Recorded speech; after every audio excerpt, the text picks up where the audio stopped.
Hello Year 13, and welcome to this video about The Hours, which is one of your set films for Section B of the exam.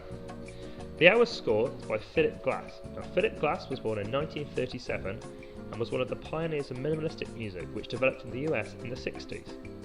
Glass had travelled to Europe to study and work with the Indian sitar player Ravi Shankar. Now, in common with many composers, he was stimulated by the different approach found in non-Western cultures, which seemed to be slightly more emotionally connected to Lister. Now, when he went back to the US, Glass set up a new ensemble, which he started to experiment with a new style of composition, which became minimalism, which was based on repetition and gradual modification of acoustic and amplified sounds. The storyline of The Hours covers three different eras. We have the era in the 20s with Virginia Woolf, we have the era in the 50s, and then we have the era in our current day. The scope of the action, however, is quite limited. Not a lot happens in the film between the two suicides.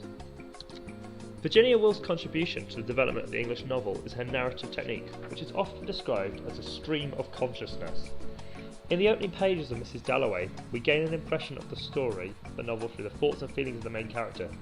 But these are not necessarily a logical order, because her mind is darting from one thought to another. There is no conventional kind of narrative from which we are able to objectively find out what's happening, and that's quite like the film. We dart from one idea to the other. The camera angles cut from one person's perspective to another person's perspective. We don't see story one, story two, and then how those follow through.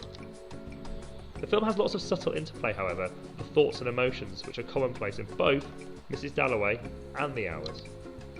And the sometimes restrained, expressive emotion of the score provides us with the additional information in a way which we may miss if we were just going on visual clues alone. The background to the score.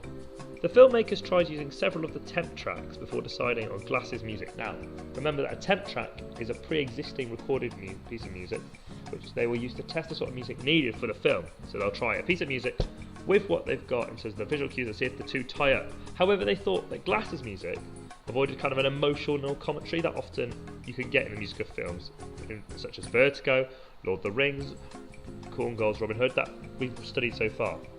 The director of The Hours wanted music that contributed to the film without implying any dramatic or emotional significance, and Glass's music does that really well. The repetition, the problems that creates in terms of working out where we are, how the characters can just get stuck in their own minds, and that's the kind of thing that they went for when they chose Glass's music. But also the consistency of Glass's musical style plays a large part in the successful nature of the music. There are several musical techniques in the Hours score that you need to be aware of. One of these is the instrumentation of piano and strings. It's a very small orchestra, at the forefront of which are the piano and the strings, but they've also got a harp, a celeste, a glockenspiel and a triangle, consistently using broken chords or arpeggios, which are changed using variations, and that variations are created using the minimalist technique of metamorphosis. If you don't remember, metamorphosis is where a chord is altered one note at a time. Very little modulation at all. We have triadic harmonies which favour minor keys, but they freely use chromatic major triads such as a flat and supertonic, so A flat major if we were in the key of G minor, which is one of Glass's favourites, and we have no extremes of tempo. All of these things above help us give a real linear feel to the music. It's the same whatever time period we're looking at, which allows us to really tap into the emotions of each character. The techniques that we can see there on the left play a vital contribution to why the score of The Hours is quite so effective. There's no suggestion of a particular period or a particular era. There's no attempt to switch the musical style between the scenes, whether we're in the 20s, the 50s or our current day. The piano, as one of the instruments at the forefront of the score, crosses the periods easily, and Glass has stated that he chose the piano because of this reason, and also because it has an individual, personal quality of the solo piano, which contributes to the feeling that the music is about the three individual women and what they have in common. There's no leitmotif style for other characters, there's no Ritchie theme, there's no Virginia Woolf theme, there's no Clarissa theme. It's all continuous, it doesn't have to stop and start. Diegetic music is incredibly intelligently used.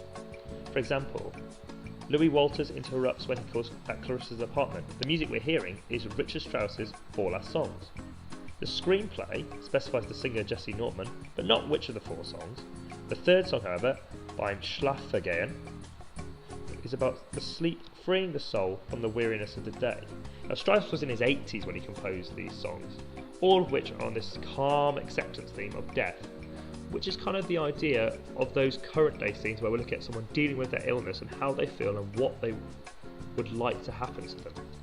The small orchestra stops us becoming too overawed by the music to engage with it and allows us to focus on individual emotions of characters.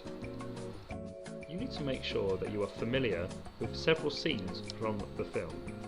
You need to choose scenes which can work in many different ways and for many different questions. So some I might choose would be the beginning of the film where Virginia Woolf commits suicide, the hotel scene, and the I'm going to bake a cake scene which runs into the hotel. Those 3 would give me quite a lot of material to work with, which I'll show you in the next slide. An example. This is the music that comes from the very start of the film. You can see from the instrumentation already we've got cello and strings. We've got the undulating rhythm, that was one of the musical characteristics. Here it's in a triplet rhythm, and it's a broken chord. We've also got the tonic, which is G minor, and E flat major, so it's oscillating between those 2 key signatures at the very beginning, tonalities. So we've got undulating strings, the string melody on the cello starting to act like a loop, which is just a simple melodic idea that's repeated, which is a key characteristic of minimalism. All these things together create a really useful passage of music to know, because it can represent lots of different things. We've got tonality, we've got melody, we've got the broken chords, and they all work together that I can pull information out of them to help in a question. Here are some revision ideas. You need to make sure you know at least 3 scenes from the hours. Consider the instrumentation, the use of minimalist techniques, the ideas concerning the context of the film, and how all 3 interweave to work together to create that kind of constantness to the music. Once you've worked out that, and the scenes you're going to look at, try writing a paragraph about each of them, focusing on the different questions stemmed from the sheet I gave you last lesson. Thank you for watching, and I'll see you at our next lesson.